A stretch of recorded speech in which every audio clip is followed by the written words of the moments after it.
Ah,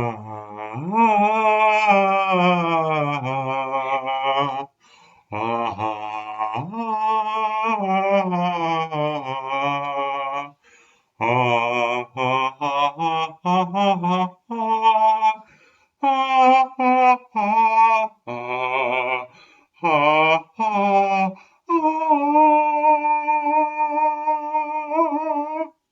You having fun over there? Hello and welcome to Flop Shop. And today we are reviewing. Galaxy Quest. You actually got it. I thought you were going to say Star Trek Star Trek. because I sung the Star Trek theme song. So, for anyone who doesn't know, Galaxy Quest is a 1999 science fiction comedy that's kind of like a parody of Star Party's Trek. my favorite thing. Yes. My favorite thing. Yes. So Isadora is like the Trekkie in this relationship. So to explain to someone who's been living on a rock on the planet Klingon, what would you? I don't know if that's a planet. I know it's a race. Okay, how would you explain Star Trek to someone who's never heard of it or seen it before? So the Earth has become far, far in the future. The Earth has become a far more peaceful entity and has joined an intergalactic confederation of other intelligent planets. And together, this intergalactic team of highly diverse crew members explores the galaxies and attempts to create peace in less well-developed planets. Yeah. So it's like a really utopian view of the future. It's a 23rd century spaceship. People from all different genders and races are working together in harmony. And they're led, of course, because it's the original series made in the 1960s, by a white man. It's Captain William Kirk, played by, James T. Kirk, should I say, Yeah. played by William Shatner. So explain. That is the one most stereotypical aspect of Yeah. the show, considering when it was made. They probably had to like pitch it as like, Yeah. oh, we must have like a white male lead, or it won't get done. Yeah. So Star Trek ran for 3 series in the 60s, went off the air because it didn't have great ratings, but then became this like massive cult hit. So had like dozens of movies and had like 5 spin-off series, and it's just been one of these like massive, massive hits. So Galaxy Quest is kind of like a satire or parody of Star Trek. How would you explain it to someone who's never heard of it? Very loving. It's like an homage. I actually think Yeah. that it's in many ways a real reflection of the Star Trek cast. Yeah. Before the Star Trek movies, the new ones came Mhm, out yeah. with two Berkeley alums actually being featured Who's in the the two cast. ones? Is it Zachary Quinto? Who plays? I'm pretty sure that. Okay, Chris actually, Pine. Chris Pine plays and I'm Kirk in pretty the sure new the guy who ones. plays Sulu also. Really? Okay, I actually like don't. The guy I from will double check that. the guy from Harold and Kumar Go to White Castle. Yeah, I think so. Oh, But very I'm good. gonna double check that because I Good. actually like my brain is telling me yes, but my like soul is like, Isadora, you're probably wrong. But at least one Berkeley alum, Kirk, I know he's a Berkeley alum. So before the movie came out, I remember on YouTube there was this one gigantic Star Trek fan who decided he was gonna talk to all of the original cast before the movie came out, right? Before the new Star Trek Yeah, before reboot the in new 2009. yeah, Yeah. came out. So he had this whole YouTube series. I don't know how to find it nowadays. And basically, he went to every single actor, and almost all the actors were like lovely, fantastic. You know, the ones who were alive were still wonderful. But no matter what he did, he could not get a one-on-one with Kirk. Like he tried everything in the entire world, tried going to conferences, tried ringing outside his like mansion, but the man would not give him an interview. And when I see Galaxy Quest, I'm like, it actually is a pretty realistic demonstration of what the actors were like outside of playing Star Trek, because the actor who played Kirk infamously, like everyone hated working with him. Like he was just like a prima donna. Yeah. So to give you a bit of context, Kirk, the character, is like completely unflappable. He's like great leader. He's really wise. He's like everything you want in a leader. But the actor who played him, William Shatner, was a complete self-centered dickhead. Who said he was a classically trained actor? Which, to be fair, he is a classically trained actor, but nonetheless, he like really took it too far. He would like demand that like lights on the stage be like aimed at him. If there was a particularly good line, he'd like steal it from another cast member. When two of the cast members are supposed to have like the second ever interracial kiss on American TV, he demanded that he do the kiss himself because he's the star of the show. And also he made like homophobic and racist jokes to one of the gay Asian American castmates who like George still Takei. George Takei, George yeah, Takei. who Love George Takei. yeah, Icon. who's like the nicest guy ever, but like still won't have anything to do with him. Such a good man representing like Asian Americans at such a difficult time during the 1960s, like Yeah. when it was just so difficult to like not be white. Exactly, and a survivor of an Asian American internment camp from World War Yeah, II. we actually just got his new graphic comic Yeah. book that talks about his They- experience. They call this enemy. Perfect. So to get back to this, so the thing about the distance, there's a massive difference between Kirk, the character, and William Shatner, the actor who plays him. So Galaxy Quest is a kind of satire movie that really leans into that, starring Tim Allen as the kind of Kirk character, and has a really good supporting cast as well. So Sigourney Weaver's in it, Alan Rickman, who you might recognize as Snape from Alan Harry Potter. Rickman is just it's fantastic. Yeah. And it's like the first film for a lot of famous actors. It was Sam Rockwell's first feature film. Oh, I love Sam Rockwell. Yeah, Sam Rockwell's I love great. Sam Rockwell. Justin Long, who you might recognize from Die Hard 4 or the Mac versus PC ads. And also Rainn Wilson has a very small role in it, who plays Dwight in The American Office. Oh, And I don't know if you watch Monk. I've never seen Monk, but I watched like 2 episodes. Monk. I'm sorry if anyone's a very big Monk Yeah, fan. exactly. I've got like 5 Yeah. fans who are still Yeah, keeping exactly. up with the show. I'm like, your mom's actually a gigantic Monk fan. Anyway, the actor of Monk, Tony Shalhoub, is in it too. So really, really strong cast. So I have actually, I will actually go into how Galaxy Quest, the movie, is a key to understand every other movie that's ever existed. Everyone's just everything. Because there is a formula for every movie that's ever existed called the Blake Snyder beat sheet. Okay, hit me. Okay, so Blake Snyder was this kind of hacky writer in the early 90s. And after Star Wars and Jaws came out, there was a thing called high concept in Hollywood in the 80s, where it's like, he's a robot from the future, and you gotta shoot Sarah Connor. It's like, here's $1 million. Or it's like, they're Top Guns, and they're, in the Air Force, and they're like, here's another $1 million, Or it's like, it's 2 cops, they don't like each other. One's black, one's white. It's 48 hours. Like, it's like if you could choose like a really simple pitch, or like an elevator pitch, it was going to be a massive success. So after when Lethal Weapon came out, it was like this really successful buddy comedy starring Mel Gibson. The script sold for $500,000, and then the film did really, really well. So afterwards, there was a massive gold rush in Hollywood where people are trying to buy, scripts, and scripts are going for millions. And one of the writers who made a huge amount of money from this was called Blake Snyder. And he's only made 2 films that are actually made, and they're both terrible. One is called Blank Check, and one is called Stop, or My Mom Will Shoot. I've actually heard of that one. And it stars Sylvester Stallone, and Sylvester Stallone said it's like the worst film he's ever done. And Sylvester Stallone has done porn, so the bar is pretty low. So it's not a great film, but he has recognized a formula that is in every successful movie. And I'm going to break down that formula. He just isn't able to apparently replicate that formula for success. He's not able to do it well, but he's able to do it.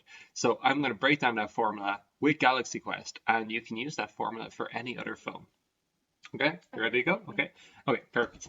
So every film has an opening image, okay? So Galaxy Quest 1 is really simple. It's Galaxy Quest comes up on the screen, and it's all kind of TV style writing like Star Trek, and then the ship comes into frame, but it's not a real spaceship. It's like obviously some kind of 60s model ship. So that's and then it cuts to the bridge, and it's obviously like a fake film set. So you're setting the scene versus like kind of a fake TV show. And then after you set that up, it goes into the main world, and it's this massive comic book convention. They're all waiting for the cast of Galaxy Quest to appear, which is this massive TV show that's been off the air for 18 years. And it cuts to backstage in the green room where all the other actors are waiting for the Kirk character to appear. And he finally is there. He's like, yeah, welcome, I'm your commander. And everyone's like, you've been making us wait for 2 hours. We hate you. Just like real life. Yeah. So everyone hates him. He's incredibly inconsiderate. He's arrogant. He's manipulative. He's self-centered.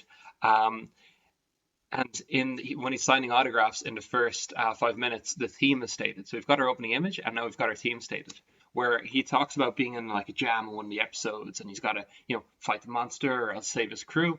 And he's like, what did you know what to do? And he's like, well, without my crew, I'm not a commander. And it's like he says that, but he doesn't believe it, because everything he's done so far has shown that he does not care about other people. He only cares about himself. So that sets up the dramatic question of the film. So the dramatic question of the film is, will our Kirk character, so his name is Captain Taggart, but I'm just going to call him Kirk for the rest of this. Um, will he recognize that he's not actually a space captain, that he's an actor? And more importantly, will he show humility and will he gain the respect of his crew? Because everything we've learned about him so far indicates that he won't. He's self-centered, doesn't care about anyone else but himself. Okay? So we've got that all set up now. So we've got his starting point, and at his ending point, he has to like grow during this journey. He has to become a different person. Perfect. So now we've got our catalyst. So I really like the catalyst because this is based on a true story of something that happened to William Shatner in real life Really? in 1986 Okay, at a comic book convention. Okay, so this stage Star Trek had been off the air for almost 2 decades. It had kind of spin-off films which were quite successful, but I mean, I like them. the actors apart from that hadn't had any big roles since. Leonard Nimoy went on to become a successful director, but apart from that, everyone kind of still knew them as the Star Trek guys. Leonard Nimoy is just a babe. George Takei has had a very successful career, but I well, think it's probably been the last 10 years that he's had like his peak. At this stage, like the only way they made money was going around to Yeah. different comic book conventions across the US and just signing autographs. Like, so he was in the film and in real life as well. Kirk goes into a bathroom and it's full because it's like all men at this convention at the urinal. So he goes into the stalls and he hears these guys like talking about him and how he's like a laughing stock, how he's pathetic, how like all the other actors hate him, how like the only way that he's not a real actor and the only way he kind of gets any sort of self-respect is by swanning in front of the attention of all these like fans who think that he's actually a space captain, and suddenly this makes him re-examine himself. So I'm going to bring some psychology into this, and I'm going to bring in the psychologist. Pop culture psychologist. Yeah, I'm going to bring in the psychologist Carl Rogers. So Carl Rogers says that there is a difference between your ideal self and your real self. So your ideal self is clearly the Captain Kirk character, so the person he aspires to be, the kind of brave captain. But his real self is like the arrogant actor who puts himself before everyone else. So in those toilets, it's brought into stark light for the first time to him that there is a massive gap between a person he likes to think he is and the person he actually is. Well, what if you have such a good recognition of the person you are that that's just like the person you think you are? Because you're, like, for example, I'm derpy, and I know that in my ideal self, whenever I conceptualize myself, I know that I'm derpy, so my ideal self features my derpiness. Just saying. For him, he is he is Captain Kirk. It's the same way the actor of Batman in the 80s, Michael Keaton, was asked he's like, are you bothered that like there's all these other actors playing Batman now? Because Christian Bale said he didn't like how Ben Affleck was playing Batman because he didn't like the idea that he still wasn't Batman. He's like, well, no, that doesn't really bother me because I am Batman. It's like, I love that. but you're not actually Batman. Fake it till you make it. Exactly, fake it till you make it. And he might be Batman again. Apparently, he's going to be in the Flash movie. It's a cameo. I'm really hopeful for the Batman. Like, I have high hopes for the Batman. So we have our opening image, we have our theme, we have our catalyst for the plot, okay? So next we have our refusal of the call. So in this, he is beamed up into an actual spaceship, but he doesn't realize that. He thinks he's just on some fan set and he's doing some, little job. And he like brushes off their thing because he's hungover and he wants to go home. And also later on, the crew gets the same offer where they're like, do you want to join the thing? And they're like, no, we don't want to do it. But then we're at the end of Act 1. So we have Act 1, we have Act 2A, we have Act 2B, and we have Act 3. Okay? So we've finished Act 1 now. He is leaving the natural world and entering the supernatural world. And they do this in a really interesting way. Back in the day where like all films like to film projectors, it would be divided up into reels to be roughly 17 minutes each. Yeah. So a film might be like, 6 reels. So when they switched from the first reel to the second reel, it went from being a kind of widescreen image, like a TV, to like a super anamorphic widescreen image, like cinema.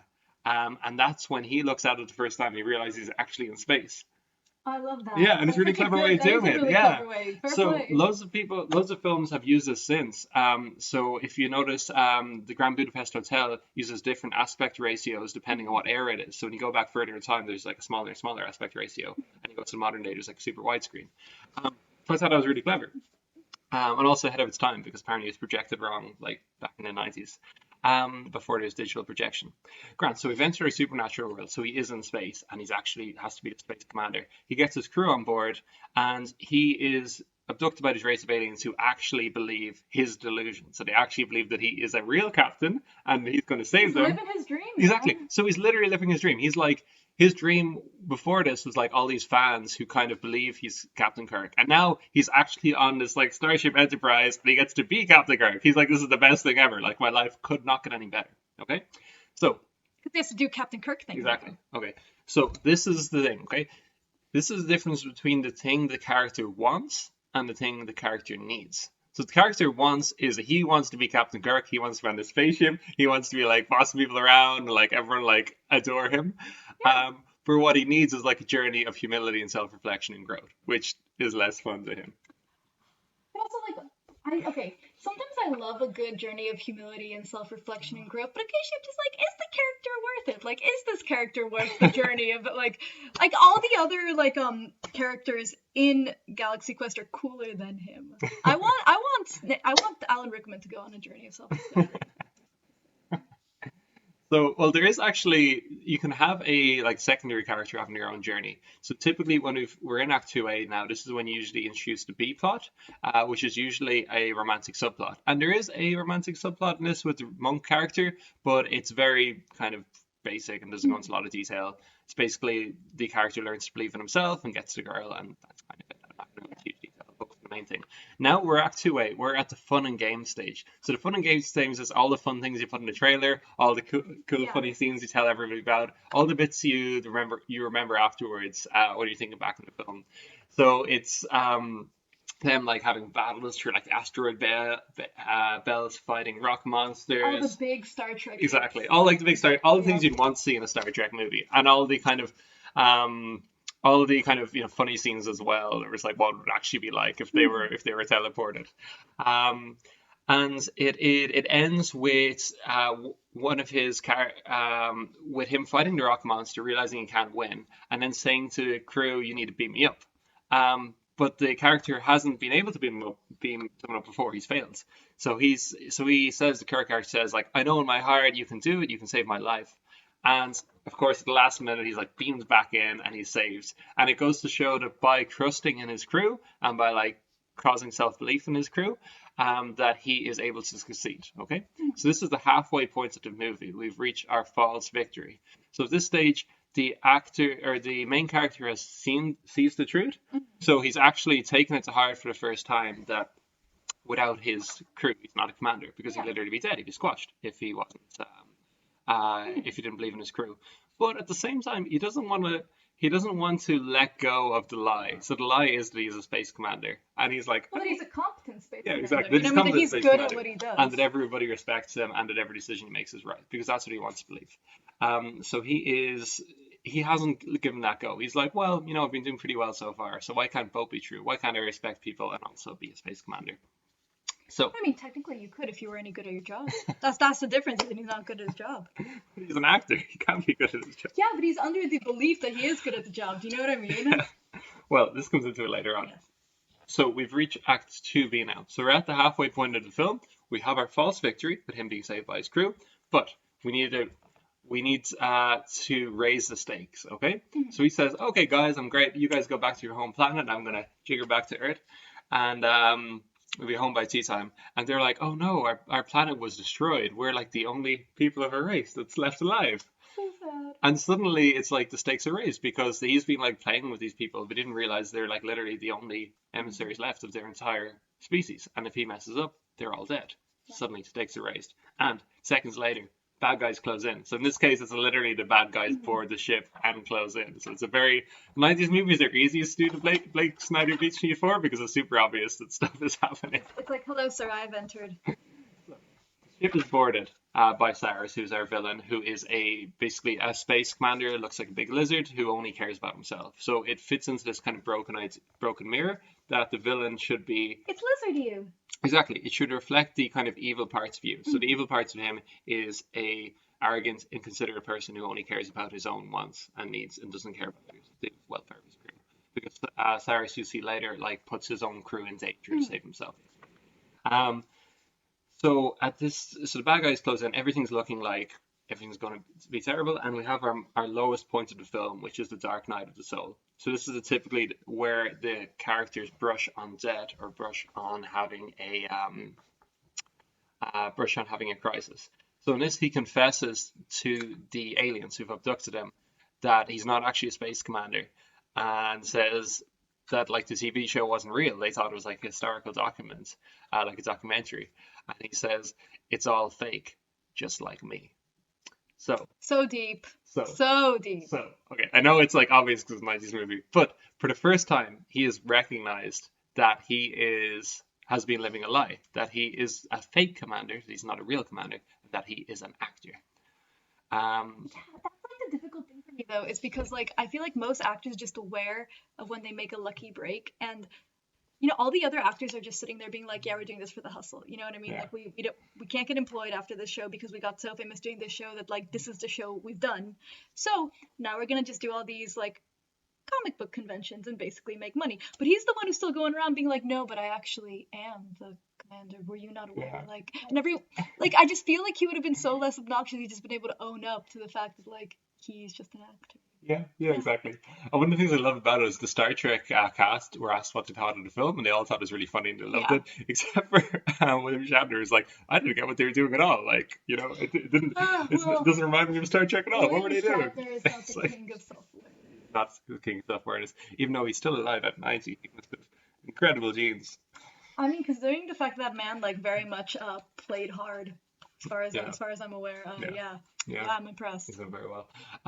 So we've reached the Dark Night of the Soul. So it's the end of Act Two, it's the low point of the film, and we have to raise the stakes again. So not only is this the only ship with all the aliens on board and our crew, but the ship's about to be destroyed. So the self-destruct sequence goes on in the film.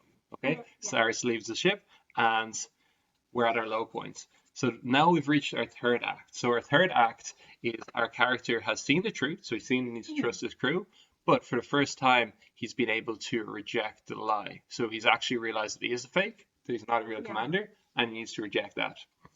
So this is where he has to regroup and get a new strategy. So in this scene, he's in the brink with his crew, and his Alan Rickman character, who plays the kind of Spock character sidekick, is like, what he kind of puts his actor catchphrase at Kirk. He's like, oh, so this is it, what about never give up, never surrender? Mhm. And then he's thought like, oh, so then he decides to lean into the acting elements of it for the first time. So he acts a fight with the Spock character, with Alan Rickman. Yeah. And then when the guard's distracted, they like defeat the guard and they escape.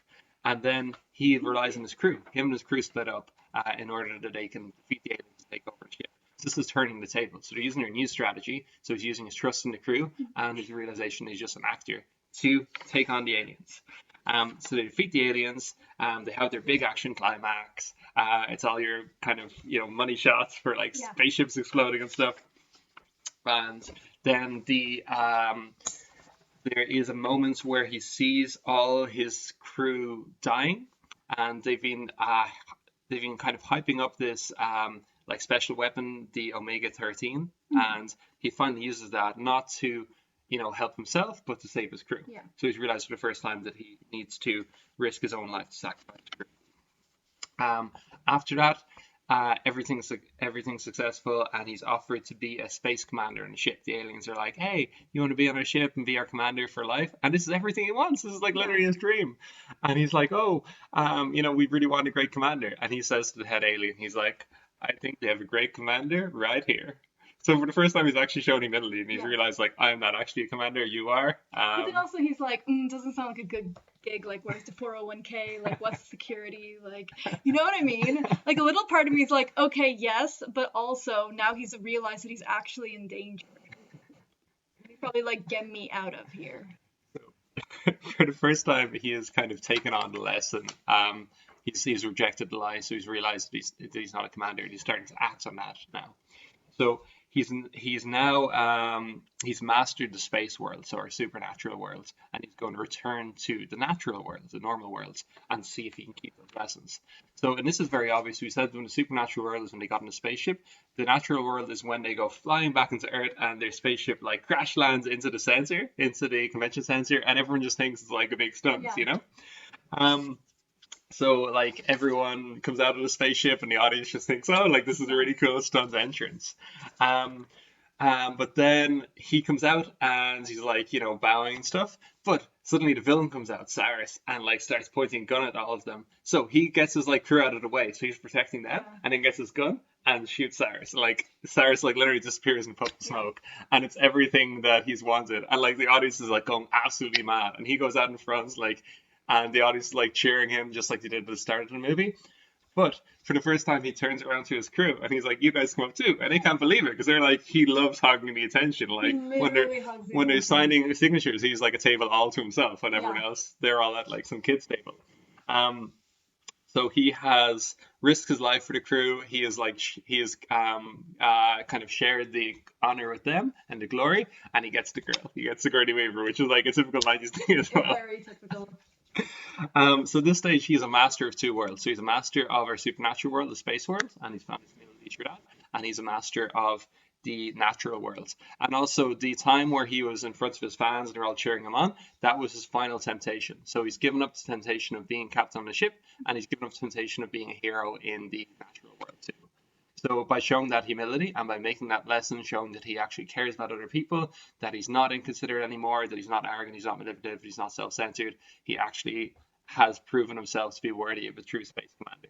And because he's worthy of a true space commander, the closing image, we have a credit of the new adventures of Galaxy Quest, which is like a kind of reboot of the show where they bring back all the original cast, including they're all like 20 years older now, including some new additions. And the very last scene is the spaceship in all new cool CGI flying off into the distance and off into new horizons to explore new worlds and go where no man has gone before. And that is Galaxy Quest, and that is every film ever. So our Act 1, opening image, theme stated, catalyst, refusal of the call, entering the supernatural world. Our Act 2, our fun and games and our false victory. We've got our romantic subplot. Act 2B, stakes are raised, bad guys close in, Dark Knight of the Soul. And Act 3, regroup, new strategy, turning the tables, climax, final temptation, and closing image. And that is every film. I can literally take any film that you've seen and break it down into that list. So I just thought it was cool because that film, when I was watching it, it was very. It's obvious that it's formulaic, but it works in the formula really well. And I hadn't seen it in about a decade, and I watched it again. And I was like, yeah, I remember I like this film because it executes the formula well, and it is just like a thoroughly enjoyable movie.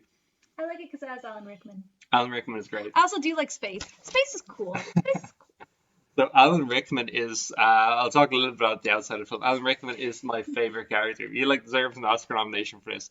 So he plays the Spock character, and He is so done. yeah, he's so I just done. love his doneness because Yeah. it literally captures like I'm about to graduate medical school, and I just like his constant just like looking, just being like, I am done with all of this. Like, how much do I have to write in just Yeah. to like get this check, leave? Exactly. Be done. He's like, I used to be a Shakespearean actor. Like now I'm doing this crap. And it's like Leonard Nimoy. Leonard Nimoy literally had a book that said, I am not Spock, because he was just so tired of being called Spock. And Yeah. like Spock has his live long and prosper catchphrase. He has one, by Grabthar's hammer, I will avenge you. And there's a really funny clip where like everyone's going up for the signatures and everyone's like saying that by Grabthar's hammer, and he's like He's so done. He's so done. He's like, I'm not doing it. And then my favorite scene in the entire film is when like this, the rest of the cast apart from Kirk are brought to the opening of some like new hardware store, like electronic store or something, and they all have to say their bit. and they all turn to Alan Rickman, and he's like not saying it. He's like looking head absolutely done, and he's like, by Grabthar's hammer, what a savings. Honestly, Alan Rickman. It's like the best line ever. He's Alan amazing. Rickman's just the best actor for playing like people who are just very done with everyone. They're incredibly done. Yeah. So yeah, I think Alan Rickman is the highlight. I think Sigourney Weaver's quite good in it, but her role is kind of underwritten. Like they make a joke about it that like, oh, she only repeats what the computer says. She's reflecting these kind of secretarial characters in Star Trek. But at the same time, they don't really give her anything more important to do. Like she doesn't save anyone's life. She's not a love interest. Like She's love she's interest. limited to Yeah. being what, exactly. unfortunately, considering Sigourney Weaver's like range that we know that she is limited to being the love interest. Yeah, exactly. And I think it kind of shows, even though she's coming off Alien and Alien decades before, that like the roles for women were limited at the time Yeah. to essentially just being a prize for the main character at the end and following the main character around. Disappointing. Um, but it's Tim Allen is great as a main character, so you might recognize him from the Santa Claus, and he's Buzz Lightyear in Toy Story. He was most famous at the time as like a TV actor, and he only got the role after a lot of film actors turned it down. So Alec Baldwin turned down his role, Dave Martin turned down his role, Kevin Kline turned down his role, and when Tim Allen was cast, the original director Harold Ramis left the project because he's like Tim Allen is like some hacky TV actor. He's not going to be able to do his role And the hacky justice. TV actors is exactly what they needed. Exactly, I don't understand. exactly. So So there's a theory that that's why they cast him as Buzz Lightyear because they thought of casting like an established Hollywood actor like Paul Newman, but they said no, we should cast someone who's like a TV actor because we want someone who's kind of hollow and kind of doesn't have any gravitas. And what's better for Buzz Lightyear? Because Buzz Lightyear is like not actually, it's not a similar actually a arc. spaceman. Exactly, not actually a spaceman. He's just a toy. So it's similar to his arc in Toy Story. So if you like Toy Story, watch this. Or if you like this, watch Toy Story. It's similar. Also, films I recommend: Star Trek 2009 reboot. If you have never seen Star Trek before, Star Trek 2009 movie is like the easiest one to get into. It's excellent. And there's an episode of Black Mirror, season 4, episode 1, the USS Callister, which is a parody of Star Trek. That was pretty good. It won a bunch of Emmys. Kind of similar to this, where it's like loving, but it's also subversive. Yes, they're all pretty good. Like the original Star Trek is fantastic. Like some people get overwhelmed by the amount of episodes. Not that I think there are actually that many episodes, but There's only like 12 good ones. yeah. So, but you can be if you don't like it, they're very easy to pick up. So you can actually just find the best episode. Like you can read the summaries of the episodes online, figure out which ones people like, figure out which one you want to see. Yeah, I've been best Star Trek episodes. And I personally like almost all of them. And they're all on Netflix now, like both the original series and a bunch of spin-offs that they had. So yeah. Oh, also this film was supposed to be really dark. It was originally supposed to be like an R-rated comedy. That would have been fascinating. Yeah, and there's a load of deleted scenes on YouTube if you want to watch them. And they had to change everything now to PG, including recording over swear words in the. Oh, I love that. So you can hear Sigourney Weaver very clearly say "fuck," and they have to change it to "screw." So I love that. yeah, so it's pretty funny. So yeah, because they wanted, so it was only kind of a modest hit at the time. They've been working on making a sequel for it for years and years and years. Unfortunately, Alan Rickman passed away. He's going to be essential elements of it, so they've had to rewrite it. But hopefully over the next few years, it'll go ahead. The cast keeps teasing it every now and then. Tim Allen's I think like, it's just hard "You've got a for me script." though, because whenever they make a sequel, it's normally not as good. Even though Borat 2 was a really delayed sequel, and that was great. Yeah, I actually controversially hate Borat 1, but really liked Borat 2. I thought Borat 2 was like so good. Yeah, it's really rare to get a comedy sequel being good, especially after all those years. Like any delayed sequels, like Blues Brothers 2000 or Acrobat 2 tends to not be very good. Yeah. So hopefully, Galaxy Quest 2 will be good. We will review it right here if it's made. Isadora, bop or scam? Oh, definitely. Very hard bop. It's a bop for me too. I think it is after Star Trek 2009, it's my favorite Star Trek movie. So bite me. Bite me. Yeah. I'm Cormac Duff. I'm Isadora. Bye bye.